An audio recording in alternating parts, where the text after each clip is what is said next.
Good afternoon, and thank you for being here, and thank you for your continued coverage of the various disasters and public health emergencies. And I will tell you, the information that you relay to the public over the next few days will be critically important. I am joined again today by Ben Schott of the National Weather Service. He'll be updating you on Hurricane Delta in just a few moments. Today, I sent a letter to President Trump requesting a pre-landfall major disaster declaration. He called about an hour ago. I spoke to him. He indicated to me that he would be signing that declaration when it reached his desk, which we expect to happen later today or perhaps tomorrow morning.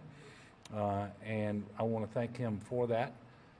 He indicated that he and his administration, and in particular FEMA, would be leaning forward with the state of Louisiana in advance of Hurricane Delta, but also in its aftermath, they would stick with us. And so we appreciate his prompt attention to the request and the assistance that he's already made available to us.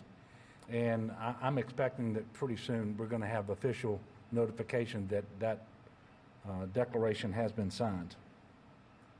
As you probably know, Hurricane Delta is currently forecasted to make landfall as a Category 3 major hurricane in Louisiana on Friday afternoon.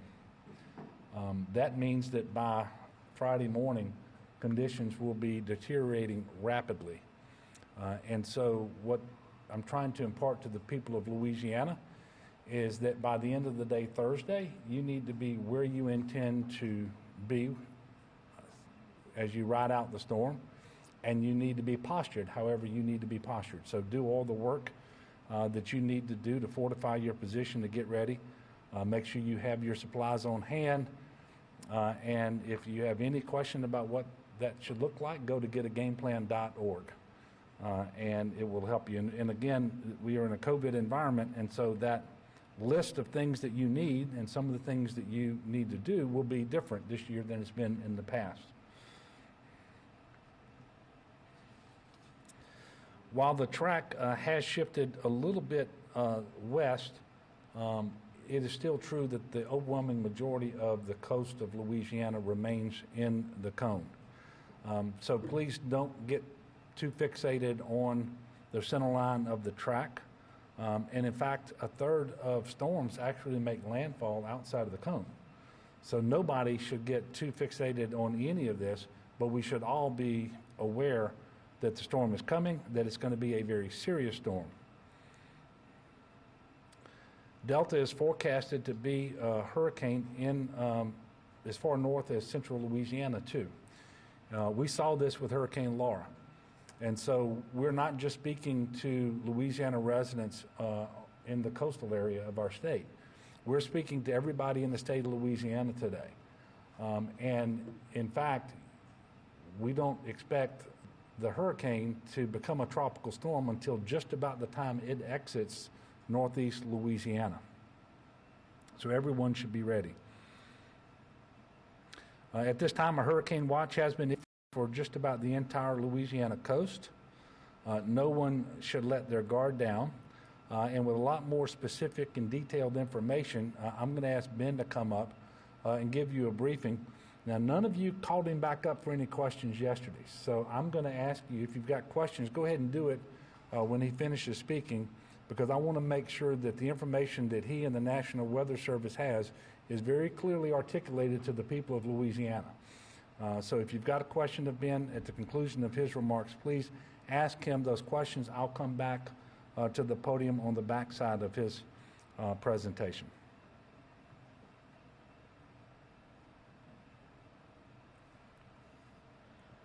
Thank you, Governor. Again, we're here to talk a little bit about Hurricane Delta. We're looking to see it forecast. Let's talk a little bit about what we have on there. First of all, so here's the situation overview with Hurricane Delta. Again, my name is Benjamin Schott. I'm with the National Weather Service out of New Orleans. We're expected Delta to make landfall as we move into the day on Friday, as the governor mentioned. The window for preparations is going to be closing as we go through the end of the day tomorrow. The first sign of the tropical storm force winds may come in earlier on the day on Friday. There's a little bit of uncertainty exactly with the track and exactly with the intensity. There always is just a small amount. As the governor mentioned, a third of the landfalls happen outside of the actual cone. So again, as he had mentioned, I don't want anyone to fixate on the exact cone or the exact center line. Understand if you are under watches, if you are under warnings, you are at risk, and then you need to prepare properly for those threats. Some of those threats, as you see there with the list, are life-threatening storm surge along the coast. Obviously, hurricane force winds we saw with Laura can do an amazing amount of damage. And as the governor mentioned, these will be going well inland. They won't be happening just at the coastline itself. And then there will be also the possibility in some heavy bands with heavy rainfall, as well as possible flash flooding and river flooding as Delta moves on shore during the day on Friday and departs the state on Saturday. Here's a look at the latest track from the National Hurricane Center. Again, you can see that Delta is coming off the Yucatan Peninsula right now as we speak. It was weakened by moving over land over the course of the last 12 to 24 hours as it crossed the peninsula. Though right now it is still a hurricane, and there are the first little signs to show that it may be starting to strengthen or will strengthen over the course of the next 24 to 36 hours as it moves further into the Gulf of Mexico and then works its way into the northern portions of the Gulf on Friday. So even though, as I mentioned, there are just a little bit of uncertainty there, again, if you are in any of the areas that are pink or yellow on that map, which, as the governor stated, is pretty much the entire Louisiana coastline, you are at risk. And you do not have to be inside the cone to see those impacts. The possibility of the winds to spread out almost 100 miles from the center. So you could see tropical storm force winds 100 miles or more from the center of this storm. So even if the storm were to make landfall somewhere in the center of our coastline, it is possible that folks both in Lake Charles and New Orleans may see tropical storm force winds. So I want you to understand the breadth of the spread of the winds with this system that is possible as we move from Friday into Saturday. So the watches that are out right now, you can see everywhere in the purple is the hurricane watch, which covers most of a little bit of southeastern portions of the state, working its way back across the central coast and even towards the far western portions of the coastline for the state of Louisiana towards the state line with Texas. The southeastern portion of the state is currently in a tropical storm watch. Now, even though that you may feel like you're just over in the area there in the pink, does not mean that you are safe and sound. The possibility still of tropical storm force winds in the range of 50 or 60 miles per hour can take down trees, large limbs, knock out power, and cause all sorts of problems there as well. So again, some of these impacts are going to be seen wide-reaching away from the center of the storm. And so if you are in any of these areas listed there, you should be preparing for significant winds. And then if you're along the coast, you should be preparing for a significant surge. I'll talk a little bit more about the surge here in just a second. The one last thing I want to mention about the winds is when the earliest reasonable time that we could see these winds. Now, if this storm were to speed up just a little bit, it's possible that sometime later tomorrow evening, the first signs of the tropical storm force winds may reach the coast. But the most likely time of such an event is going to be on Friday morning. So, as the governor mentioned, it's probably a good idea to go ahead and have all preparations and plans and be in place as we get to sunset tomorrow evening. And then that way you'll make sure that you have everything done before the onset of any of the tropical storm force winds reaches the area. I mentioned earlier about the storm surge. Those warnings and watches are out right now. Everywhere you see in the blue color right now is in a storm surge watch. In those areas, it's possible that you could see dangerous surge. I'll show a map here in just a second that highlights some of the heights that the water may come in at the surge. And the biggest area right now is basically centered right around maybe Vermilion Bay over towards Port Fourchon, where 7 to 11 feet is possible. Anything over 9 feet is well in the range of life-threatening. You're talking about anything that's a one-story building being completely inundated with water.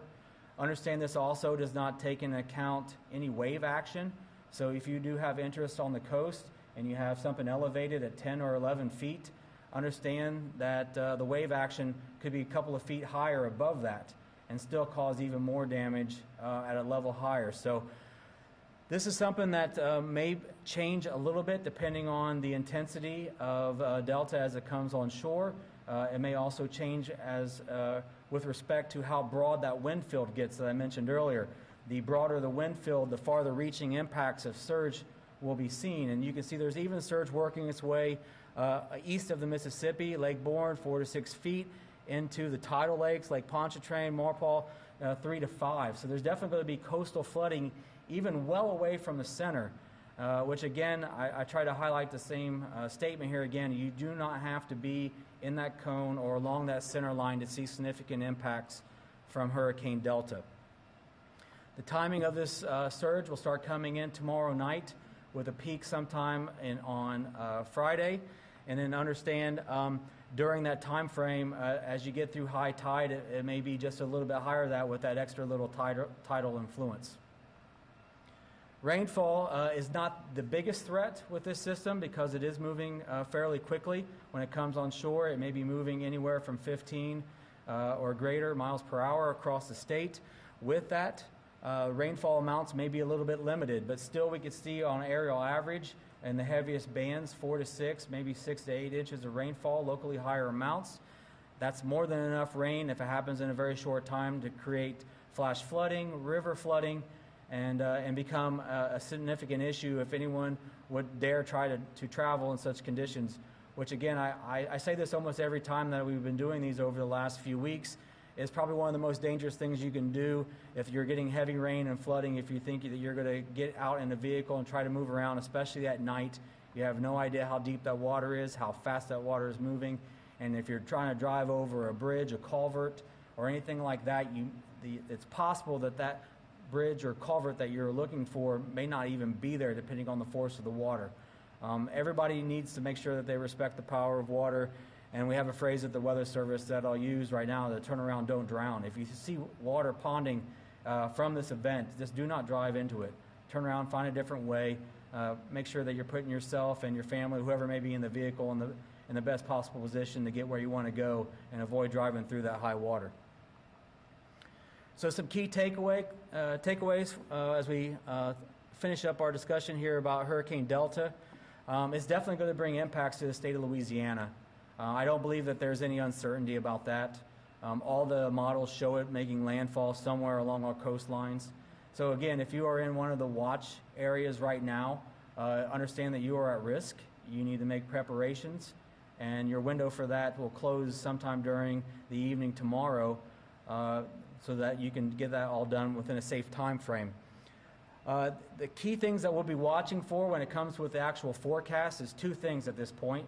Since we feel pretty good about where the track is going to be, which is somewhere along the coastline in Louisiana, we're going to watch 2 things. One, when is it going to start to make that turn to the north? And how strong is it going to be when it gets to that point? The second thing that we'll watch at that point moving on is when it starts to start north, how soon will it start to drift a little bit to the northeast?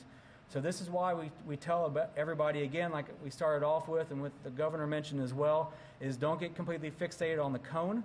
A lot of times these things can move outside the cone. A recent example would have been just a couple weeks ago with Sally. Right now at this time frame, when we were forecasting Sally, there was still lots of impacts to be expected in southeast Louisiana. Within 24 to 36 hours of landfall, that center line had shifted all the way over to Mobile and towards Pensacola. So if you are on the eastern side of this system, and that is usually the way that these things air, you still need to make sure that you're paying attention, staying aware, and have a plan in place to do what you need to do if that track shifts. And so with that, I'll open it up to any questions that anyone may have.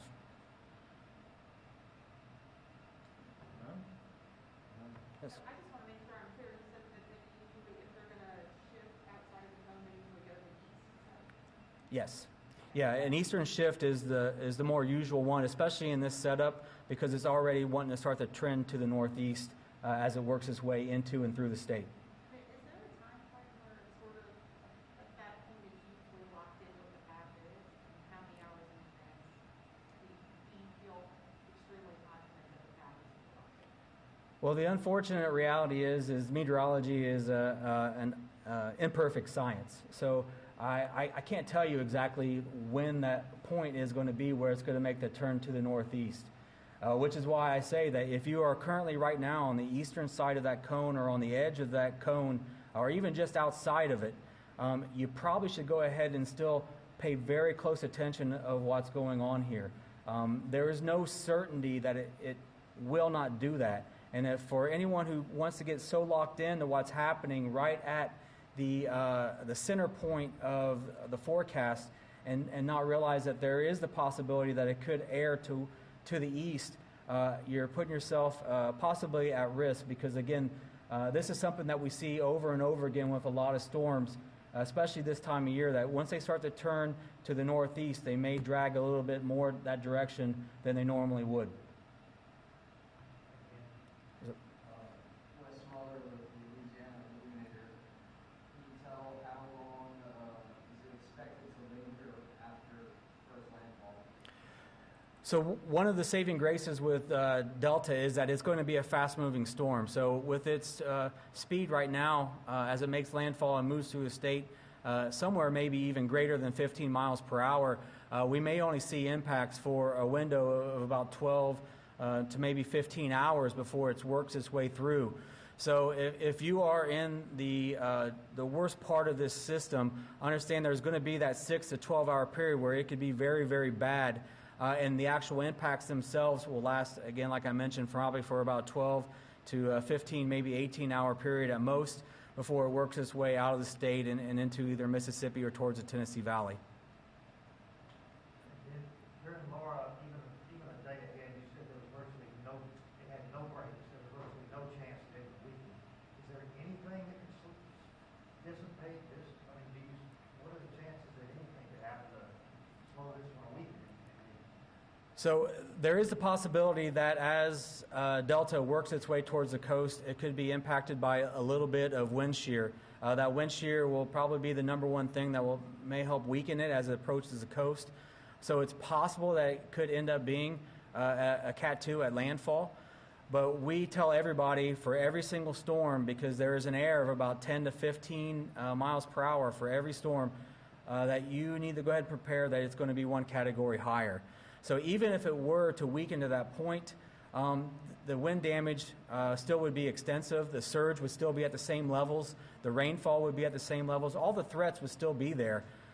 The difference of 5 or 10 miles per hour for any individual safety is not enough to think that this is going to be something that is so noticeable. No one's going to notice the difference really between 100-mile-per-hour winds and 110-mile-per-hour winds. They're going to knock down trees, power lines are coming down, it's going to do significant damage. So just because it's a Category 2 or a Category 3, you're not going to be able to walk outside after this and be able to tell the difference no matter either way.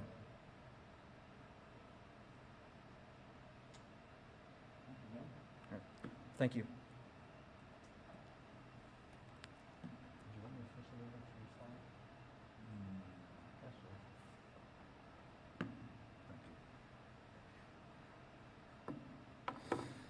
Thank you, Ben. So the bottom line is stay weather aware. Pay attention to the National Weather Service, the Weather Channel, your local news sources. There are several mandatory evacuations outside of levee protection systems, and there are also numerous voluntary evacuations that are in place. And I expect that more may develop over the coming day or so. So please continue to pay attention to the directions given by your local officials. I can tell you that there are those voluntary and mandatory evacuations exist in the following parishes. And by the way, all of these will have office closures for tomorrow as well. Acadia, Assumption, Beauregard, Calcasieu, Lafayette, Lafourche, St. Martin, and St. Mary, and in Jefferson Parish, the town of Grand Isle, Cameron, Iberia, Jeff Davis, and Vermilion parishes. I can tell you that state offices will be closed statewide on Friday. We know that already, and obviously they'll be closed Saturday and Sunday as well.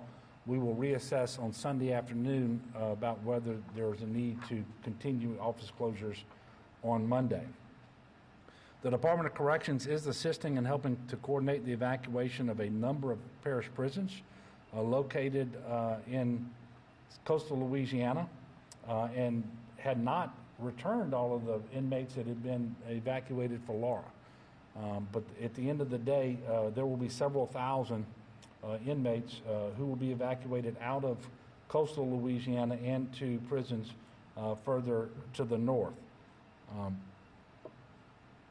Obviously, storm surge is a very big concern with this storm along most of the coast, as you saw. The CPRA is tracking 689 gates across the coastal zone, and as of this morning, 229 were closed. CPRA has numerous missions currently underway in Jefferson Parish, primarily in the Grand Isle area, but also in St. Mary and Terrebonne parishes. The National Guard has more than 1,300 guardsmen activated in support of emergency operations, and they have pre-positioned 114 high-water vehicles, 56 boats, and 8 aircraft to provide search and rescue support. And they have an additional 16 aircraft on standby. Additionally, the National Guard has already delivered 90 super sacks to Grand Isle. I'm sorry, they delivered 90 yesterday to Grand Isle, an additional 260 to be delivered today in order to shore up the Gulf Side levee, the South Side levee of Grand Isle. The incident support team is operational with 28 state members and 35 members from FEMA who will be joining our operations.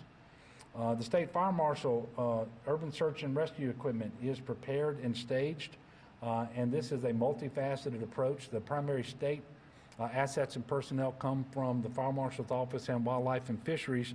That includes 193 people in total, but out-of-state requests have been made through the EMAC system, and there are about 165 individuals coming in from South Carolina, Kansas, Tennessee, and Oklahoma to be pre-positioned.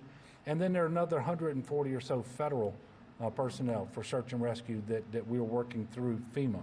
Altogether, more than 560 search and rescue responders with the appropriate equipment who are specialized in search and rescue when you have high water and structural collapse. I can tell you that 7,500 utility crew members will be staged in the state pre-landfall with an additional 8,300 ready to be called in. And just to be clear, and it shouldn't be necessary, there is no COVID regulation or order issued by me or anyone else that would prevent contractors or utility crews or insurance adjusters or anybody else from coming into Louisiana, whether it's to help restore power or to help with any other response effort that we'll be making or recovery effort out there. And obviously that was a false rumor that gained some currency on social media after Laura, and I thought I would just address that in advance. Let us not forget that Southwest Louisiana is still recovering from Hurricane Laura. There are still a lot of structures with significant damage. While power has been restored to just about everybody outside of Cameron Parish, we know that they don't have the redundancy there that they would like to have. We also know that there remains, despite tremendous efforts by locals and by the state, there still remains a lot of debris. And so as strong winds impact that area, that debris can be transformed into missiles. And so we have to be very careful with that. And I'm very concerned that the 5 hardest hit parishes from Laura in southwest Louisiana are in the cone and with the westward movement of the track. Again, the storm can come in anywhere in the cone. It can come in outside the cone. But obviously we would not want, and of course you don't want the hurricane to hit anywhere, but we know that the area that is least prepared and ready for a storm happens to be southwest Louisiana. So we have to pay very careful attention to that, and everybody needs to pay attention to their local elected officials, but that is especially the case in southwest Louisiana. To date, because of Laura, FEMA has put nearly $157 million in the hands of survivors. Almost $107 million of that is for housing assistance, and $50 million is for other needs assistance. And FEMA has registered more than 180,000 households. Additionally, the Small Business Administration has approved $243 million in low-interest loans to help Louisiana hurricane survivors recover. And you can go to disasterloanassistance.sba.gov, or you can call 800-659-2955 for more information about those Small Business Administration loans. Got an update on assessments from FEMA, damage assessments with respect to homes today. With respect to Laura, that's 58,000 homes with minor damage, about 38,000 with moderate damage, 35,000 with major damage, and over 10,000 completely destroyed. So those are the numbers that we currently have. And so this is the reality that many homeowners are facing as we prepare for Delta. Obviously not a very good situation. We still have many people affected by Hurricane Laura who are sheltering in hotel rooms. As of this morning, 6,038 of them were in Louisiana hotels. About 2,000 or so are in Texas. Because of the hurricane, we've stopped moving people back from home from the shelter, and we won't commence that again until it is safe to do so, and we are sure that the home that we're going to be sending these people to is suitable for them to return to. And the movement back from the hotel shelters has been discontinued both in Louisiana and in Texas. Anyone needing shelter from Hurricane Delta should follow the guidance of local officials and their local Office of Emergency Preparedness. For shelter information, you can always text LA Shelter to 898-211. LA Shelter to 898-211. The Department of Health continues to monitor healthcare resources across the state. Held a statewide call yesterday with all regions and stakeholders to ensure readiness for storm impacts, with a particular emphasis on hospitals and nursing homes in at-risk areas. For everyone out there, if you believe that you may need to use a generator, and we don't know who you are because we don't know where the power is going to go out, but we can expect power outages, we do want to remind people that a number of deaths after Laura were caused because of unsafe operation of generators. So in advance, please make sure that you position that generator at least 20 feet from your home in a well-ventilated area, not underneath a window or a vent, not in a crawl space or a garage, and certainly not in your home. And when you're going to fill the generator with fuel, please turn it off. Make sure that it cools down for about 20 minutes before you do that.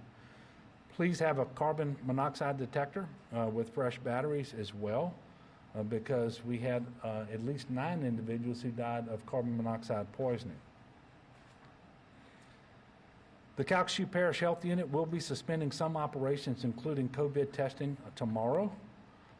And on the topic of COVID, I do want to point out that today's numbers include a fairly large backlog of both cases and tests. I'll get to that. We are reporting 1,052 new cases. 432 of those were backlogged.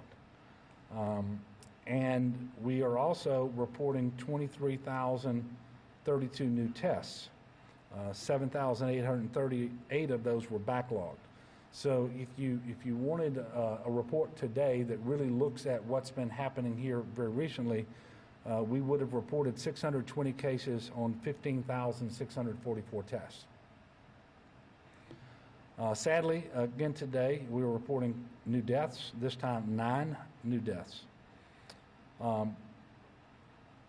Also today, there's a little bit of good news. After 2 days of increasing hospitalizations, we saw a decrease today.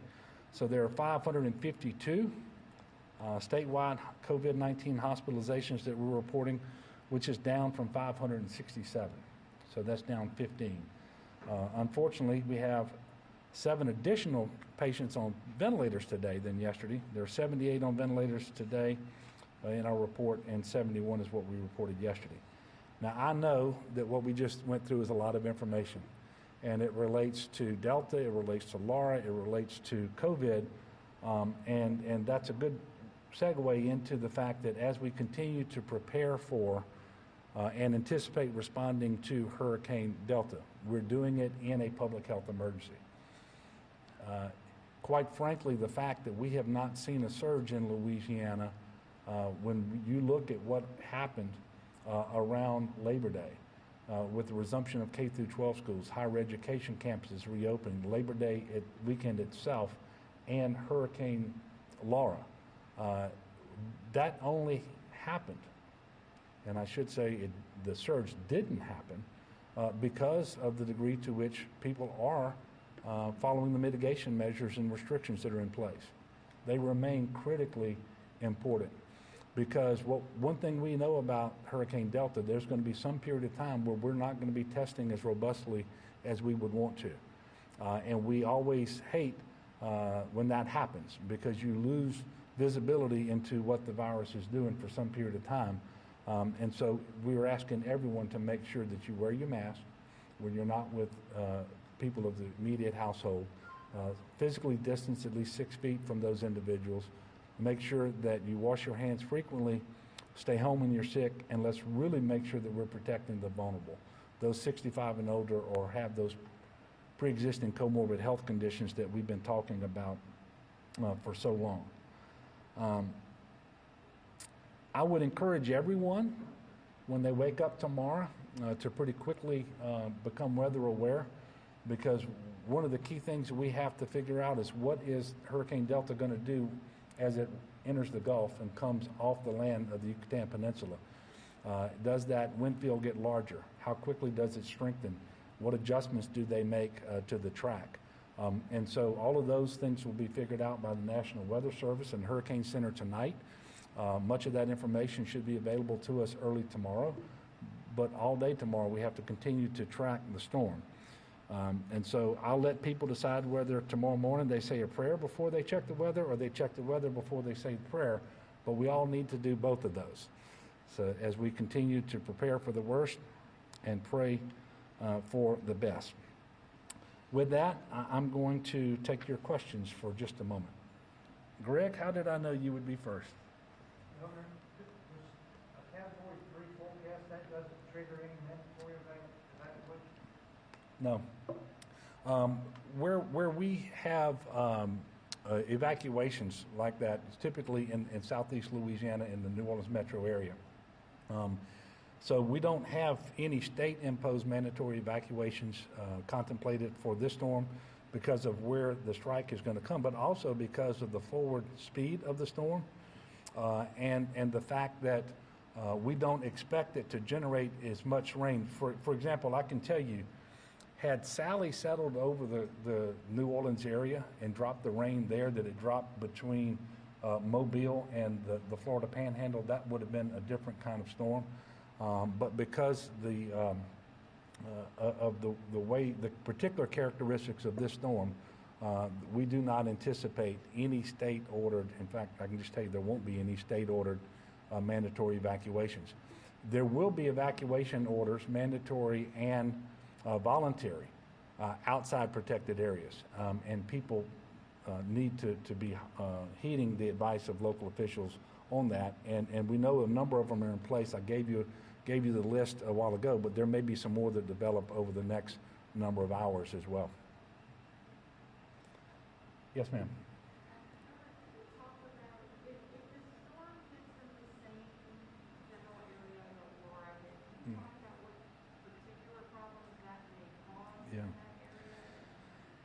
Yeah, I can. Well, first of all, many of the structures haven't been permanent. The vast majority of damaged structures have not been permanently repaired, and so their structural integrity is weaker now than it was before Laura hit. That's a concern. We know that while electricity has been restored to the vast majority of customers outside of Cameron Parish, we know that they don't have the redundancy that they would like. And so if you see outages there, they're liable to be more widespread than they typically would be if they had the redundancy built in. And it could take a little longer than normal to restore that power again. We also know that there continues to be a large amount of debris on the ground, whether it's construction type debris and demolition debris, whether it's vegetation. Not all of that has been picked up yet. And while the contractor with DOTD and all the local contractors have been doing tremendous work, you just can't pick up the amount of debris that Laura left from Cameron Parish up through, I guess, Ouachita Parish in the amount of time that we've had. And so all that debris could become missiles in really strong winds. So all of that, plus just the sheer anxiety that it would cause people in advance of the storm and the impact on people's emotional health afterwards and so forth. And I will tell you, we have a resilient, faithful people in Louisiana. We have tremendous local public servants, and the state's going to be there just as quickly as we possibly can. But make no mistake about it, if this hurricane does come in to southwest Louisiana on a track similar to what Hurricane Laura did, it will be very, very devastating, despite the fact that it's going to be a fast-moving storm. And it would do more damage there than it will elsewhere, just because the situation is so precarious there. Any other questions? Yes, sir. I apologize for not asking this earlier, but I have a question from Mr. Schott. I am happy to yield the podium to Ben Schott.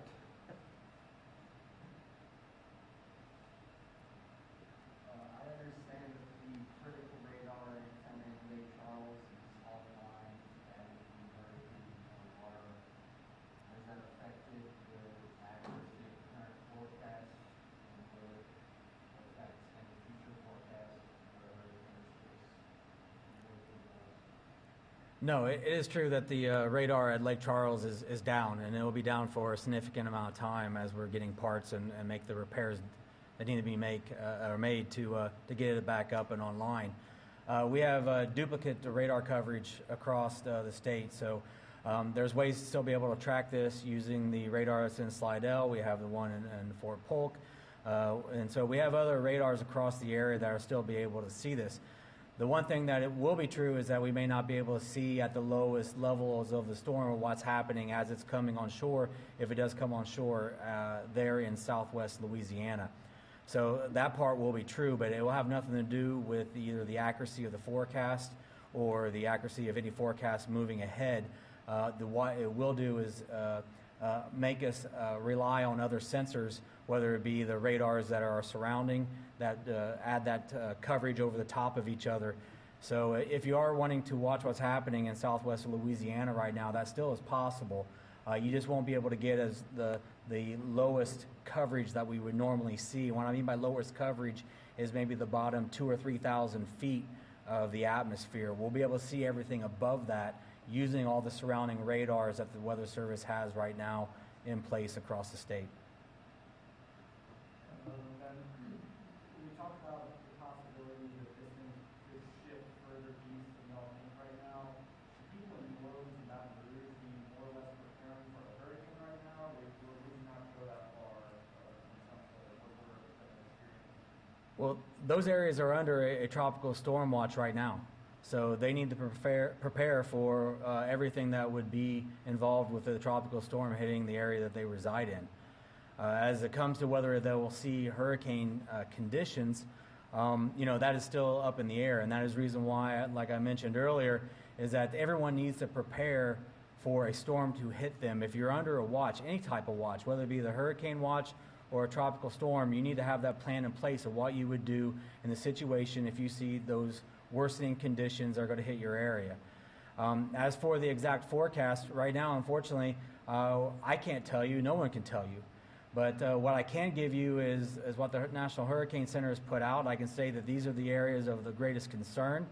And for those of anyone who's in any kind of watch, again, whether it be the hurricane or the tropical storm watch, that you need to be prepared and you need to stay aware. And you can't let your guard down thinking that, oh, it's only a tropical storm. Lots of deaths happen, unfortunately, in tropical storms because of that. People put their guard down because they're not under the hurricane or they've been through this before. There's plenty of threats there that could be life-threatening. You don't have to be along the coast. It doesn't have to be the surge. It could be trees falling on cars. It could be issues, as the governor mentioned, with power going out and people incorrectly hooking up their generators. So there's still lots of different threats out there just because you're not maybe in the strongest portion of the hurricane.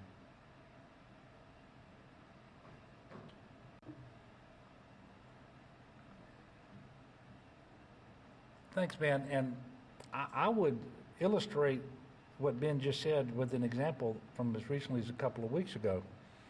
And this is not the forecast, so I'm not trying to scare anybody, but we came in here on a Sunday afternoon 2 weeks ago, or thereabouts. Time gets away from me these days. And we were talking about how Sally was taking an aim at southeast Louisiana.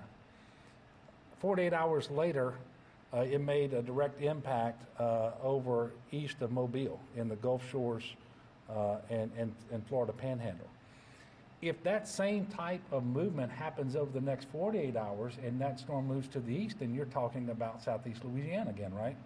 And so that's why we're trying to tell everybody to be weather aware. Nobody should look at the current forecast and say, oh, it didn't come in for me. I don't have to do anything. I don't have to pay any attention. Everybody has to pay attention. Everybody has to get prepared. And certainly that needs to happen to, I guess, maybe a greater degree for those people who are in the forecast. But everybody needs to be paying attention to this. Yes, sir. Will you open any of the mega shelters in the state Yeah. areas or not? Yeah, as I mentioned yesterday, we're going to have a mega shelter in Alexandria that is going to be open. It's going to be staffed. In fact, it has been really since Laura, because we continued to receive, up until recently, individuals that needed shelter because of Hurricane Laura, and then we were moving them out to the hotels. So they're going to be open. Again, we don't want to engage in congregant sheltering because of COVID, and so it's going to be a processing center where, as quickly as possible, we move people from that shelter to non-congregant sheltering. And in the meantime, individuals need to pay attention to their local elected officials, because they will be talking about sheltering opportunities in those parishes if they have evacuations in place. Yes, sir. And since the storm is moving so quickly, you're kind of confident that we're not going to see anything like the 2016 flood here in Baton Rouge or the Milton area, because that's on everyone's mind whenever it starts to rain. Yeah. And what's your thoughts on that? Well, all I can tell you is the rainfall totals that Ben went through don't even approach what we received either in March or in August of 2016. It is possible that certain areas will be under a band of rain for longer than other areas, and the isolated area amounts could be double what he gave, but even that doesn't approach the 2016. So the only redeeming quality about Delta is its forward speed. And so I'm going to be praying that we don't have a direct hit in southwest Louisiana, and that the storm move through our area just as quickly as possible and degrade and weaken as quickly as possible. So that's going to be my prayers going into this storm, just to see if I can get other people on board. Okay, tomorrow we intend to come back with a press conference at 3 o'clock. I will be having a UCG meeting tomorrow morning. We will have more information for you at that time, I am sure. And again, everyone, please be weather aware. Get yourself and your family prepared. Understand that you should anticipate the first 72 hours is on you. We're going to get there just as soon as we possibly can, and certainly your local local government officials will be making sure that they do that as well. And then let's make sure that we get through this as best as possible. Again, let's prepare for the worst, pray for the best. We will see you at 3 o'clock tomorrow. Thank you, ma'am. Been easy to make a structural change to the building like that.